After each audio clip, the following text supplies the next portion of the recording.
choice of God or any superpower. Why we are on this planet? By accident or by design or a superpower. I think even the planet is wondering why the hell these human beings came here.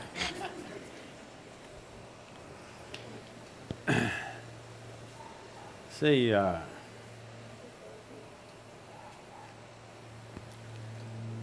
solar system, the way it is, and so as the other universal systems, the galaxies, they're all happening because they arrive at a certain perfection of geometry. Geometry in the sense, right now this planet is going around the sun. It's found its perfect orbit, so it's going and going and going. Not powered by engine or something. See, the airplane is going, powered by engines, it's being pushed. This is not being pushed. This has just found a certain perfection of geometry and it's going on. The day it loses its perfection of geometry, if it loses the line of orbit, it's gone.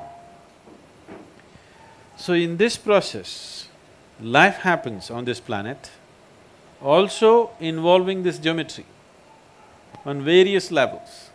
We say, in the yogic culture, we say, a human being is physiologically and in terms of brain has reached its peak physiologically.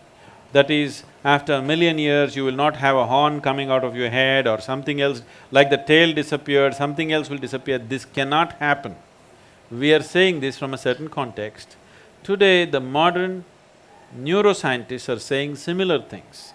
They're saying the size of the neuron in the human brain can neither increase nor can the wiring inside can increase, because the physical laws don't permit it. The laws of physics do not permit it. I will not go into the detail of that. To put it very simply, how we see it is, your birth here, right now all life on this planet is solar powered, isn't it? Yes? It is the sun's energy which is doing all this. And also the revolutions and the rotations of the moon also has influence upon us. The very ocean is rising and falling with the movement of the moon.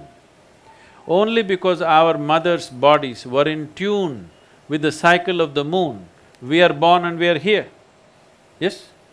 If this 28-day cycle of the moon does not repeat itself in a woman's body, you and me wouldn't be born. So because it has reached that, we say physically, the physical laws have come to a certain place where life upon this planet cannot evolve further. You can make use of what you have in a much better way. Using the same technology, we had a dumb phone, then we had a smartphone, now we have an iPhone. Like this, we can go on improving it, how we use it. But the fundamental physical laws will not permit any further evolution of this creature. So did it happen by accident? No. The theory of evolution, you know Charles Darwin, who made a monkey out of you? Not me, him.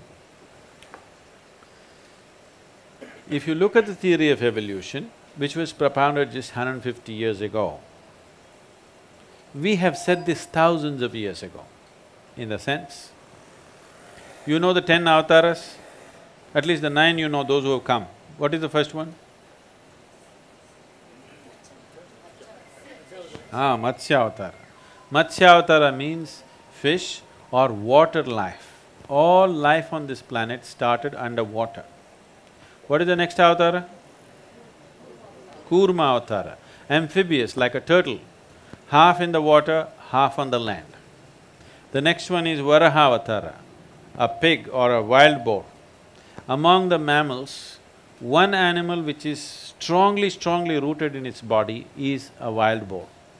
See, we live next to the forest, we see this. The tribal boys can kill a deer with a stick. If you hit it with a stick, it'll fall dead. The local dogs will hunt the deer, but a wild boar, you try to kill him and see, it's not easy to kill him. You go smash him with a car, his spine is broken, still he will go, he will not stop. Because he's so physically rooted, his life is so physical. So the next form of life was Varaha-avatara. This simply means the creator is finding expression in first as fish, then as a turtle, then as a wild boar. Next one is Narasimha, half man, half animal. Next one is Vamana, a dwarfed man. Next one is a full-grown man but emotionally volatile man who is Parasurama. Next one is a peaceful man, which is Rama. Next is a loving man, which is a Krishna. Next is a meditative man, which is a Buddha. The next is supposed to be a mystical being yet to come. Okay? This is running very much in parallel lines with the Darwin's theory of evolution. Yes or no? It's in the same sequence, exactly in the same sequence. Darwin propounded his theory only 150 years ago. This was said 12 to 15,000 years ago. Adiyogi himself spoke about it. So, if you observe life, you can clearly see from what is inanimate, basic life formed. From that, life evolved. We've always seen it that way. Always we saw life evolved. Constantly, we are… in every temple you go, there is a snake.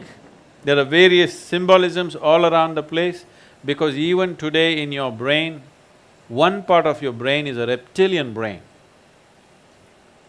You know, the core part of your brain is still a reptilian brain and it still functions, and we have different practices in yoga as to how to transcend this reptilian brain and allow the cerebral cortex to function. And today, we have scientific evidence to show you.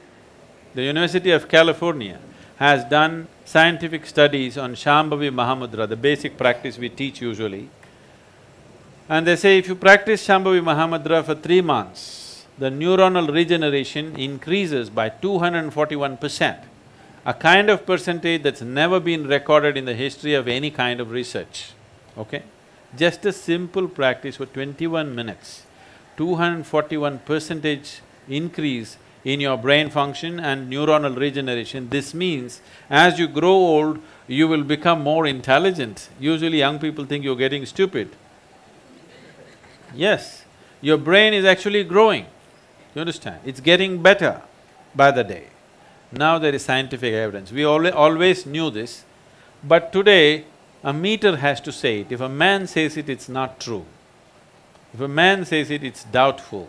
But a meter has to say it. Now the meters are saying it. The meters are saying your brain is actually growing by doing a simple 21-minute practice.